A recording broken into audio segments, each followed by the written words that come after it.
Halo sobat semuanya, jumpa lagi bersama saya Tony Kristanto, masih dari Bumi Mojopahit Channel, Mojokerto.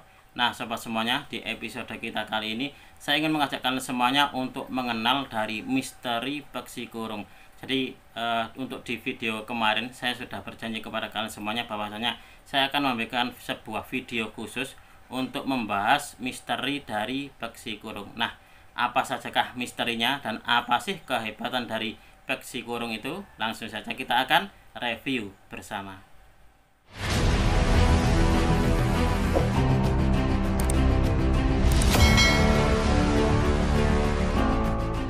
Nah sobat semuanya, seperti yang kita ketahui bersama bahwasanya di dalam dunia Tosan Aji ada yang dinamakan dengan pusaka peksi kurung, yaitu sebuah peksi atau pesi dari pusaka. Dia karena sesuatu hal atau memang karena sudah waktunya atau sudah termakan usia, jadi dia itu terlepas dari pesi utama. Jadi dia terlepas dan tertinggal di dalam deder atau di dalam handle-nya. Nah, itulah yang dinamakan di dalam babakan Tosan Aji sobat semuanya, itu yang dinamakan peksi kurung.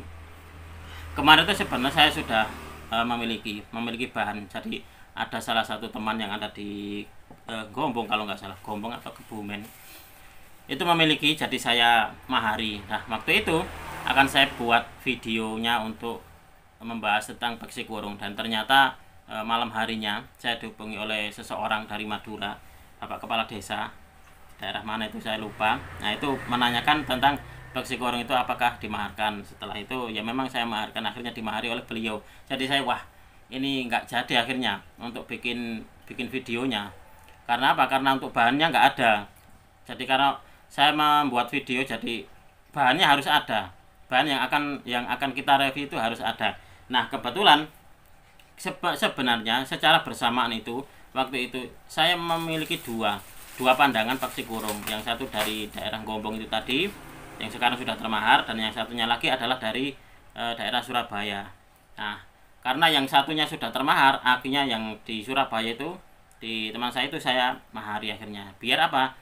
Biar ada contohnya kalau saat direview. Nah ini adalah wujud dari peksi kurungnya sobat semuanya. Dan di sini nanti kalau ini mungkin ya di akhir video akan saya videokan yang peksi kurungnya yang tertinggal di dalam sini itu. Nah ini sobat semuanya, di dalam babakan Tosan Aji terkadang ada apa ya, sedikit atau beberapa orang atau ya ada para pencinta Tosan Aji itu juga percaya bahwasanya sekecil apapun yang namanya itu tadinya adalah pusaka, tetap membawa yoni. Itu seperti itu. Saya pernah berdiskusi atau kita saling balas chat di grup WA kalau nggak salah dengan seseorang, bahwasanya beliau punya teman di dalam babakan Tosan Aji itu ada yang namanya pamor triman. Jadi pamor triman itu dia cuma berada di bagian sor-soran gitu saja. Nah jadi memang konon kalau di pamor triman itu cocok buat para ini pensiunan tuh, seperti itu. Nah tapi ini bukan pamornya mas yang triman, katanya gitu. Yang triman adalah pusakanya. Jadi pusaka itu dia cuma tertinggal seperempat di bagian bawahnya saja. Yang di bagian atasnya, tengah ke atas itu sudah nggak ada, alias tumpul apa, nggak tahu kemana gitu loh. Bentar, nah saya bikinkan contoh seperti ini. Nah kalau di pamor triman kan cuma di bagian sini saja untuk pamornya. Nah ini bukan pamornya yang triman mas, tapi kerisnya itu keris triman. Jadi dia sudah putus di sini, putus, jadi tinggal segini lah. Yang saya heran katanya gitu, herannya itu pusaka tersebut bisa dibuat mengobati orang-orang kesurupan, orang-orang kesambet seperti itu, katanya kayak gitu. Saya wah, bisa mas ya, bisa. Itu teman saya itu memakai pusaka yang itu tadi. Nah berarti kayak kemarin saya waktu berdiskusi dengan Pak Heri pun juga bilang, selama pusaka itu ada wujudnya mas, entah itu bagian mananya gitu, meskipun itu tinggal sedikit, itu tetap yoni alaminya masih ada. Yoni pusakanya masih ada. saya jadi teringat, oh ya mungkin mungkin seperti itu mungkinnya. Wong keris nggak utuh, yang sudah patah tinggal tinggal segini saja, itu masih menunjukkan ini, menunjukkan dayanya gitu, daya esoterinya masih menunjukkan kayak gitu. Saya wah, berarti tidak salah kalau memang orang menganggap atau juga meyakini bahwasanya di Pesi Kurung pun juga mengandung hal-hal yang seperti itu. Nah, sobat semuanya, nanti di sini saya tidak akan menceritakan. Jadi kalau nanti menceritakan itu semacam kayak apa ya? Ah, ini ngarang atau hal yang seperti itu. Jadi saya juga nggak mau kalau dipikir wah ini cuma ngarang gitu. Nah, kebetulan kemarin saya membeli sebuah buku sobat semuanya, atau apa ya? Ini kayak tabloid pamor, dan ternyata di sini membahas tentang yang namanya misteri Peksi Kurung. Di sini nanti kita akan membacanya bersama. Jadi biar saya itu nggak asal apa ya, mungkin ini asal ini saja, asal ngomong saja. Biar saya tuh takutnya kayak gitu. Jadi apa ya, pembelajaran seperti ini, pengetahuan seperti ini itu ada. Nah, salah satunya di sini. Coba kita akan nanti baca bersama-sama. Nah, sobat semuanya, kita akan langsung membaca bersama. Jadi di sini biar kita mempunyai sebuah pengetahuan baru tentang yang namanya misteri Peksi Kurung. Dan hal ini sobat semuanya, di dalam buku ini atau di dalam tablet ini ditulis oleh Insinyur Munawar. Jadi coba kita akan langsung saja untuk membacanya. Coba di sini, kisah mistik Prawirorejo dilahirkan tahun 1927 di Jepara dari pasangan Proyojoyo dengan Kamilah. Proyojoyo pada zamannya termasuk orang yang linuwih karena konon menguasai ajian Joyo Sampurno, yaitu ngelmu atau ilmu kesaktian yang diperoleh dengan laku bertapa pendem atau dikubur selama 40 hari. Ketika Prawirorejo masih muda, tahun 1942 sampai 1946, pada saat Jepang masuk ke Indonesia, kondisi ekonomi masyarakat pedesaan waktu itu sangat susah sobat. Jadi sandang dan pangan sukar diperoleh. Untuk membantu orang-orang kecil yang susah makan, Prawirorejo muda ini melakukan tindak kriminal berupa pencurian-pencurian khusus pada orang-orang kaya. Hasil jarahan ini diberikan kepada orang-orang yang tidak mampu, baik berupa bahan makanan atau sandang.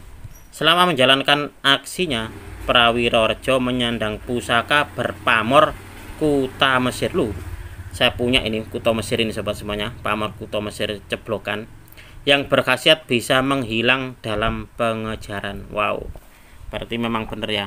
Tapi memang hal ini sobat semuanya, ini harus ada, kayaknya ada sesuatu yang tidak serta-merta kita memiliki pamor Kuta Mesir lalu kita bisa menghilang, tidak. Jadi tetap kayaknya harus selaras dengan pemiliknya, atau pemiliknya memiliki sesuatu apa ya, keilmuan khusus mungkin yang selaras dengan pamor Kuta Mesir. Kita lanjut lagi. Pada suatu hari Prawirorejo tertidur di langgar atau musola. Beberapa orang yang tak suka padanya, yang telah lama mengamati, berusaha merampas pusaka Kuta Mesir sehingga yang bersangkutan dapat ditawan. Oleh warga masyarakat yang merasa jengkel karena selama ini jadi korban pencurian, mereka menyalurkan kemarahannya dengan melakukan segala macam upaya kekerasan, mulai dari pemukulan, penusukan, pembacokan, dan lain-lain terhadap Prawirorejo. Kemudian oleh warga masyarakat diserahkan ke pihak yang berwenang. Prawirorejo ditahan dan dikurung dalam kantor polisi. Nah, lanjut lagi. Selama dalam masa tahanan, Prawirorejo mengisi hari-harinya dengan melakukan banyak ngelakoni. Nah, banyak ngelakoni itu berarti dia apa ya? Kayak apa ya? Kalau ngelakoni tirakat. Nah, itu ngelakoni atau tirakat. Hingga kemudian pada suatu hari ini dia bermimpi ada anak kecil yang mau ikut. Dialognya kira-kira sebagai berikut. Pak, aku pengen melu sampean. Atau artinya dalam bahasa Indonesia adalah, Pak, saya ingin ikut kamu. Lalu Prawirorejo ini menyahut, Le, lawong aku wae ora iso mangani awakku dhewe, opo iso mbok eloni. Nak, untuk diri sendiri saja sulit cari makan, mosok kamu mau ikut saya. Nah, si anak kecil ini sobat semuanya, di dalam mimpinya si anak kecil ini menjawab, mengko suwe-suwe iso, saiki isih susah, mosok saklawase ora iso mangan. Jadi artinya adalah nanti pasti bisa. Orang susah itu tidak selamanya. Jadi seperti itu arti di dalam bahasa Indonesianya. Nah, mimpinya itu ternyata adalah Doro Dasih atau perlambang bahwa esoknya Prawiro Rejo ini menemukan hulu keris di depan pintu tahanannya sehari menjelang dibebaskannya dia. Mungkin sebagai ganti pusaka kuta Mesir yang telah hilang entah kemana. Sepotong hulu keris itu dikenal sebagai peksi kurung. Nah, itu sobat semuanya. Ini adalah salah satu dari kisah mistik tentang peksi kurung yang dialami oleh seseorang bernama Prawiro Rejo. Bentar sobat semuanya. Di depan ada orang jualan es, jadi kira-kira ini terdengar nggak ya untuk mesin esnya itu? Apa kita cut dulu nanti setelah beliau lewat, jadi kita lanjutkan lagi. Oke, kita lanjut lagi sobat. Jadi bapak penjual es krimnya sudah berlalu. Mudah-mudahan dagangan beliau laris manis dan selalu diberikan kesehatan sobat semuanya. Jadi kita sebagai sesama, kalau saya dulu juga ini sobat semuanya, sebelum saya jual beli pusaka seperti ini, saya dulu juga seorang sales. Jadi saya tahu bagaimana kondisi kita berjualan di jalanan itu seperti apa. Kalau panas itu aduh udah kayak gimana, apalagi kalau pas waktu hujan gitu, wah sangat ini mengerikan. Itu adalah pengalaman saya dulu waktu jadi sales ini snack camilan itu sobat semuanya. Kita lanjut lagi sobat semuanya. Nah, lalu apa itu peksi kurung? Jadi pesi atau peksi juga disebut puting keris. Bagian ini terletak pada pangkal atau bongkot, yakni badan keris di bagian ujung bawah. Pesi itu adalah bagian dari tangkai keris yang menyatu dengan bilahnya.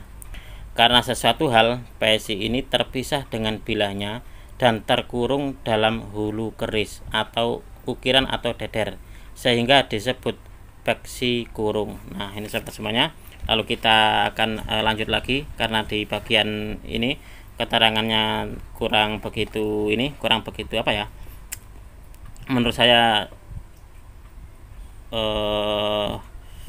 biasa saja atau tidak begitu signifikan lah gitu. Jadi kita akan lanjut di sini ya.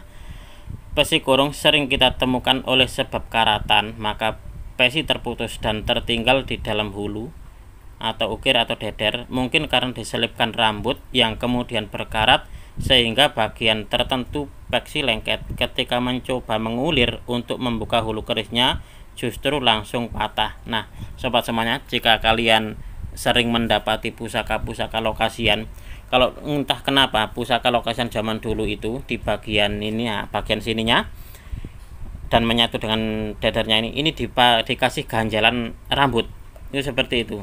Nah, kalau sekarang kan saya pakai benang putih itu, benang karbol. Nah, kalau zaman dulu itu dikasih rambut sobat semuanya. Namun demikian, peksi kurung yang terbagus adalah yang terjadi karena pesi ceblokan yang lepas. Nah, peksi ceblokan itu bentuknya seperti ini sobat semuanya. Nah, inilah yang dinamakan dengan peksi ceblokan. Nah, di dalam babakan Tosan Aji konon katanya ini adalah salah satu dari ciri keris buatan Empu Jigjo yang ada di Mojopahit. Konon katanya seperti itu. Nah, peksi ceblokan ini. Lalu lanjut lagi sobat semuanya. Mana tadi ya? Namun peksi kurung yang terbagus adalah yang terjadi karena peksi ceblokan yang lepas. Ibarat memang sudah waktunya sang pesi harus terpisah dan terlepas dari bilahnya. Pesi ceblokan yang menjadi peksi kurung ini bertuah membawa sang pemilik menjadi kaya. Wow, luar biasa. Atau tuahnya hanya satu macam, menjadi kaya dan jaya. Jadi peksi ini sobat peksi kurung sobat semuanya yang dihasilkan dari peksi ceblokan. Jadi kalau kalian mempunyai peksi ceblokan seperti ini lalu nggak tahu kenapa, karena usia atau karena karatan gitu, akhirnya dia terlepas, menjadi sebuah peksi kurung. Nah, itu konon katanya adalah jenis peksi kurung yang terbagus, karena untuk tuahnya ini membawa sang pemilik menjadi kaya. Nah, seperti itu. Atau tuahnya hanya satu macam menjadi kaya dan jaya. Kesuksesan dapat diraih dengan cara menyimpan dan menyidikoro atau mengadakan ritual tertentu peksi kurung dari asal peksi ceblokan ini. Oh, jadi harus tetap disidikoro atau dirituali secara khusus atau ritual tertentu. Jadi seperti itu sobat semuanya. Jadi kita harus bijak juga kepada hal-hal yang seperti ini sobat semuanya. Jadi mungkin memang ada yang bertanya, Mas, kalau gitu enak, nggak usah kerja, nggak usah apa, yang penting kita punya peksi kurung dari peksi ceblokan akhirnya kita menjadi kaya. Wah, ya bukan seperti itu yang dimaksud dari hal ini sobat semuanya. Jadi meskipun kalian memiliki peksi kurung dari peksi ceblokan, kalau nggak bekerja ya mana bisa kaya. Jadi ini hanya sebuah lantaran, ini adalah sebuah jalan doa, jalan ikhtiar. Jadi seperti itu. Jadi kalian tidak boleh harus meyakini dengan apa ya, secara mentah-mentah. Jadi disimpan lalu ujuk-ujuk jadi kaya. Nah, enggak seperti itu. Jadi tetap disimpan iya, terus kita juga harus tetap dengan yang namanya bekerja. Kita lanjutkan lagi sobat semuanya. Kegunaan atau doyo peksi kurung, bukan peksi ceblokan. Jadi peksi kurung biasa yang seperti ini tadi yang saya dapatkan ini kan bukan dari peksi ceblokan, tapi ini dari pemiliknya, konon katanya dari peksinya jalak nguwuh, keris jalak nguwuh ini. Nah, kita lanjut lagi. Kegunaan atau doyo peksi kurung yang bukan peksi ceblokan diantaranya adalah sebagai berikut. Nah, ini katanya di dalam pengetahuan ini menyebutkan: 1. Kekebalan atau kedikdayaan pada pemilik atau pembawa. 2. Jika digunakan untuk menagih utang akan membawa hasil. Nah, saya baru tahu. Ketiga, menambah kewibawaan pemilik atau pembawanya. 4. Jika berhadapan dengan musuh dapat menjatuhkan lawan. 5. Jika dibawa oleh orang yang terlibat berperkara hukum bisa selamat atau lolos, atau setidaknya mungkin ringan gitu, mungkin seperti itu kalau diputuskan ini. Lalu 6. Jika dipakai berdagang dapat membantu semacam kayak pengelarisan. Oh, bisa juga seperti itu sobat. Dan 7 ini, dan untuk kepuasan berjumbu dengan istri dalam rumah tangganya. Oh, semacam kayak apa ya, kayak obat kuat gitu ya, kayak obat kuat, tapi ini semacam kayak ini ya, semacam kayak apa ya, ajimat untuk kekuatan pria, mungkin seperti itu. Saya baru tahu malahan ini. Nah, ini sobat semuanya, itu adalah salah satu dari beberapa dari misteri dari peksi kurung yang kita bahas bersama-sama di video ini. Untuk kalian percaya silakan, enggak pun juga enggak apa-apa. Ini semuanya hanyalah sebuah sebuah pengetahuan. Jadi bahwasanya di dalam Tosan Aji itu banyak sekali pengetahuan-pengetahuan yang menyertainya. Jadi ini adalah salah satu dari pengetahuan juga. Semoga video ini bisa bermanfaat bagi kalian semuanya, khususnya bagi kalian para pecinta Tosan Aji pemula. Dan apabila ada yang berkenan dengan peksi kurung ini, dan peksi kurung ini didapat atau untuk kerisnya dulu adalah keris jalak nguwuh. Nah, silakan nanti menghubungi saya. Dari saya cukup sekian. Terima kasih dan salam dari bumi Mojopahit. Nah, sobat semuanya, sesuai dengan janji saya tadi bahwasanya di akhir video akan saya tunjukkan peksi yang tertinggal. Nah, itu coba kalian amati. Nah, di dalam itulah yang namanya peksi kurung. Nah, itu